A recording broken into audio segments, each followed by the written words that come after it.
Hello, guys and gals. Me, Mutahar. Big nerd shit to talk about, ladies and gentlemen. You know, about a week ago, I made a video where I talked about how the AI bubble was, like, actually starting to crumble. And I'm actually glad to say that I think that route is accelerating even harder. So for anybody that doesn't know, yesterday there was a huge sort of blow up when it came to a company known as Claude. And I'm not talking about, or not Claude, Anthropic. Now, you might have heard of Anthropic in the news. You know, they're basically used by the US government to bomb other sides of the world. Basically, the US feeds its intelligence into a LLM. The LLM is like, oh shit, that looks like a good place to bomb. And, the Air Force is like, shit, all right, drop the bombs there. We're using AI as kind of a scary Skynet in some ways. But Anthropic's used for a bunch of other things. A lot of people use it to code nowadays, right? Like big companies have subscriptions to Anthropic where they use their LLM models to effectively write code for them. And there's a whole bunch of other people that have started to basically burn money at such an accelerated rate that it's causing the company to freak out a little bit. So Anthropic had this big source code leak the other day, and it's not something that I necessarily care too much about. Generally, their programs and applications are not something that I get into. I'm more of the open source, love that kind of world guide. But one thing that got me a little bit wild about this was individuals who started to receive this letter, okay? So basically, Claude was like, if you're using third-party harnesses, that shit ain't happening anymore. Now, to give you an idea, this is already something that kind of was the unwritten rule. Anthropic hates this shit, and I'll get exactly into why. Basically, they said you can use a lot of these third-party harnesses if you pay for the extra usage. So you can go to their website, make an account, and you can just use Claude a bit for free. You do have to pay like 20 bucks a month if you actually want to use it beyond just a few prompts. But for a lot of people that have excessive usage, you gotta pay an extra amount. So basically what they said was, effectively, if you're connecting these harnesses, it's going to require you to pay as you go. Basically, your subscription covers if you use their product. So if you use things like Claude Code, if you go to Claude's actual website, you can use your subscription in a manner that only utilizes their product. You can't just connect your API token, which is your special token. Think of it like a streamer, like what is the stream link that you typically have. You know, you have a very special one, and that allows you to communicate with servers. API tokens are kind of like that. It's your special token that links that specific usage to your billing account. Meaning that if you were vibe coding some shit and your stuff got leaked, God forbid, just pay attention to how much your usage limits go, okay? You might end up having an insane bill at the end of the fucking month.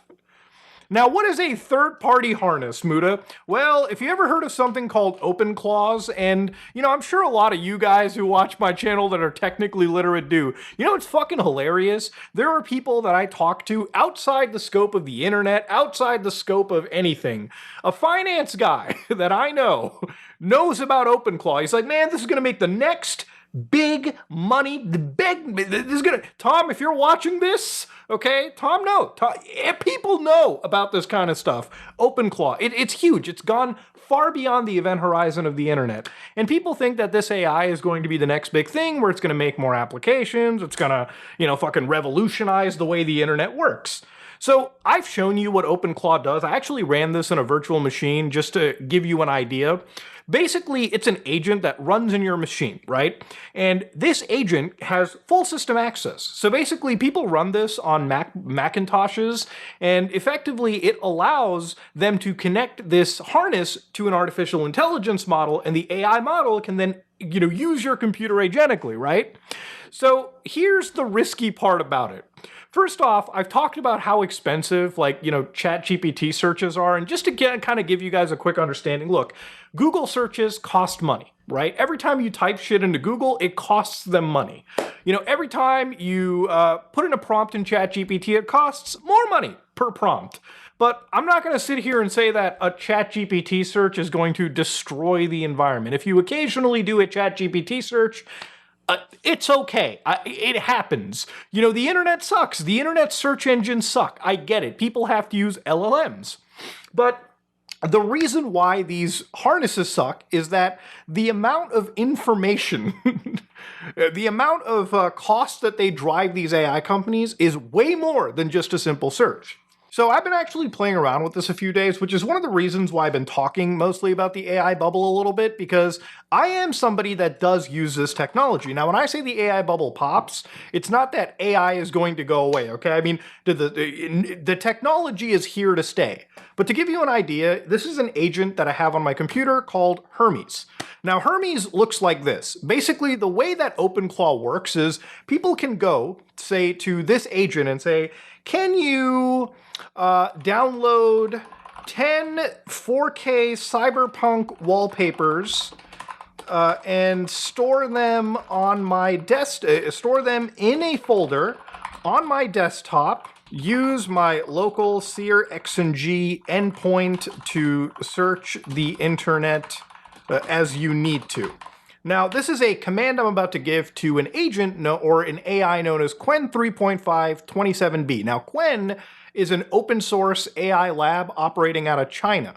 So they basically release open weight models you can download. So what I'm doing is running an agent not through Claude. I'm not running anything. This is effectively a harness. Think of it like an LLM is a brain. You put the brain on a body. The body is the harness, okay? It's got the arms and the legs.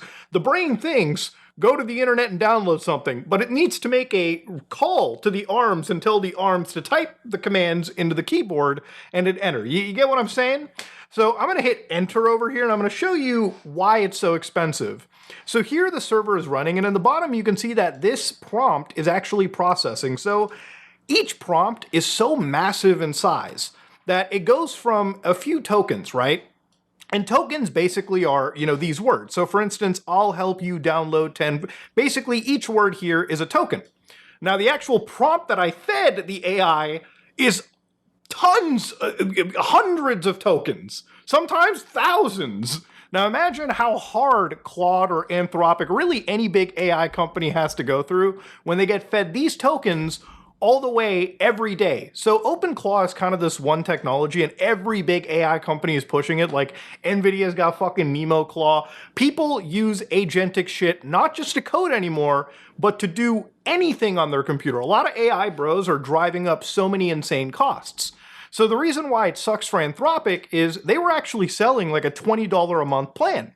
So for 20 bucks a month, most people are running with pro versions, and they were able to use it a certain amount of times a day.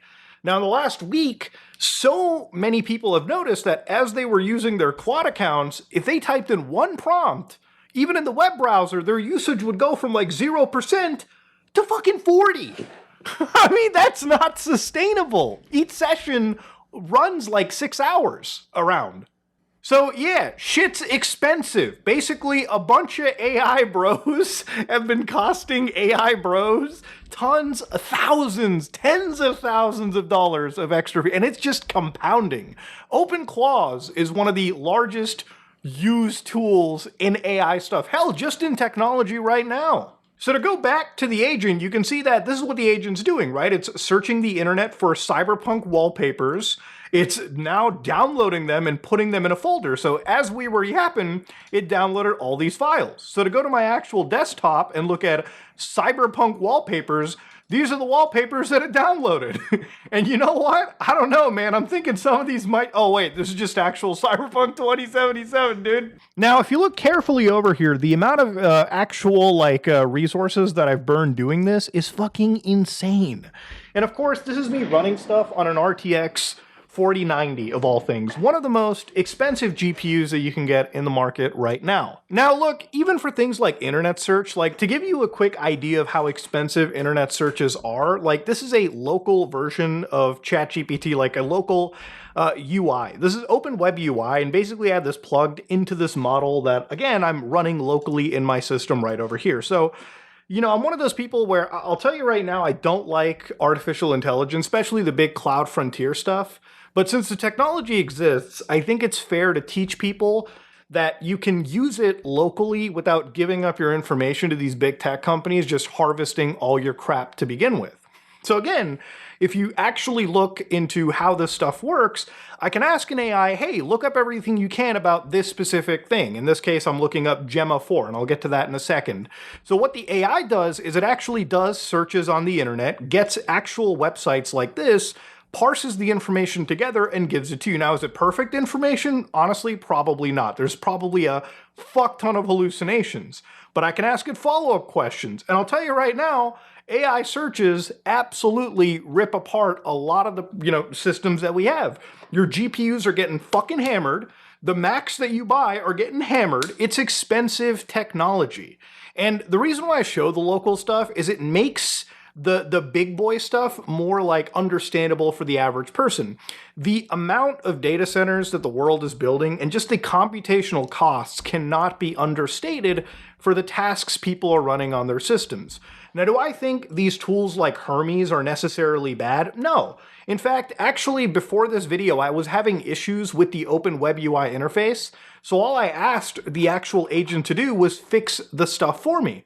And it actually looked online for best practices, figured it out, did all of the tasks I wanted to. Now, in some cases, when I'm kind of sitting on the toilet and I want to do something on my computer, like, hey, check if my computer's infected with a malware that I read about online, or hey, can you update all of the containers on my system? Hey, can you organize all my files? Hey, can you upload these files to a server? I can message the actual agent using a messaging app on my phone, and it'll do a lot of those tasks for me.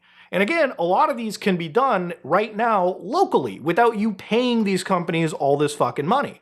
I feel like the reason why I talk about this a lot too is there's a saying about like you will own nothing and you'll be happy, where I think a lot of the future of this kind of technological craze we're in is companies want you to almost be reliant on the cloud. They want you to be reliant on some server outside your control. And it sucks because people, when services like Claude, when a lot of these services go offline, even if it's for like a few hours, there's people that now who rely on this shit freak out because they're like, wait, it's not there 24/7? Yeah, I mean, no shit. No service ever is there with a guaranteed fucking uptime, okay? Like, it is what it is. But we're at this kind of point, though, where, again, with companies like Claude, right, a lot of these companies were selling these $20 fucking plans, and nobody really was questioning how they were able to afford it. Again, to show you how computationally expensive searching the internet or even asking it to download 10 cyberpunk wallpapers where, I don't know if you can hear it, but you can hear my GPU fans ramp up. In fact, to show you how much my GPU suffers, when it's actually processing those prompts, this CPU usage actually spikes up to 100%, meaning that it's the same equivalent as me playing a modern game at fully maxed out settings. And if you look at my memory, with this GPU model loaded, with all of its context, even with optimizations, I'm sitting at 21.8 gigs of my VRAM being fucking used up. I couldn't even run a small game on this GPU alongside this LLM. So that shows you how expensive this fucking technology is. And mind you, this isn't even the best local AI that I can get. If I wanted to run the best local AI, I probably would have to get myself a couple of these cards that cost me thousands of fucking dollars a pop. So it's expensive shit, and the only reason it was possible is because companies like fucking Anthropic were subsidizing this shit. They were giving people, basically, hey, here's hundreds of dollars we'll pay, you give us 20, but we'll actually give you like $100, $200 worth of compute. And that's just not sustainable. It might have been sustainable when the average fucking Andy was searching for shit on Claude.ai, but it's not gonna work if now the next stage of this fucking bubble that a lot of these companies want to push is agentic crap. Agent stuff is driving up the cost so much that even for the companies that are trying to be fucking profitable, like Anthropic, Or basically the model is, let's try to lose less money. They can't, man. They can't. They're getting hammered. And you know, the people that generally do use this stuff for actual productive shit, like programmers, they were the ones that were like, listen, man, I mean, fuck. Our usage is getting screwed because a whole bunch of these tech bros on Twitter want to turn Macs into like these, you know, infinite money glitch machines, which never really is the case. I've never met a human being that unironically uses open claws to start a crazy business. And the thing about this kind of stuff too is like right now the craze is so insane that there's, again, these entire businesses, like I was reading again on the Wall Street Journal, that companies like Just Paid were actually putting together like all these like open claw bots, these agents, like 10 of them, to replace human beings. And the reason why these companies kind of hype this stuff up is because, listen, instead of hiring somebody that we pay like 9 to 5, here's a digital slave that can do our job 24 fucking hours of the day, right? And, you know, again, now with this policy, these people are probably going to have to restructure and think, oh my God, do I hire somebody or do I pay their fucking salary in API costs? I mean, it is kind of insanity. And again, this is also not even including the fuck-ups that are made by the agent that also burn you money, okay? These agents are not 100% in terms of their output. So when they do fail, you're still footing the bill for its failures, which I guess is kind of the same case for hiring a human being, but it's just morbid as fuck to see where the world is kind of headed with this tech. But I think ultimately the big benefit of it is that, look, for a lot of people who are looking at this technology and are looking at the whole AI bubble, I think what makes it come crashing down is the fact that, like I said, it's not sustainable. And I've been saying this for years now. The problem with all this AI shit is that it costs way too much, and the only way to get people to visualize it is to see it running locally and to see just how many resources it burns. Okay, to give you an idea, this is what my local computer in this office is, right? I'll do a quick fast fetch for it. My computer runs on a, I guess you could say, 128 gigabytes of memory. So actually, if I can just find it really quickly, yeah, right over here, 128 gigs of memory, 125 reported, RTX 4090, and again, a 5950X. Now, my CPU is a little bit older, but 128 gigabytes of memory has people literally giving up their kidneys at this point for how much it costs. The GPU alone is pretty expensive.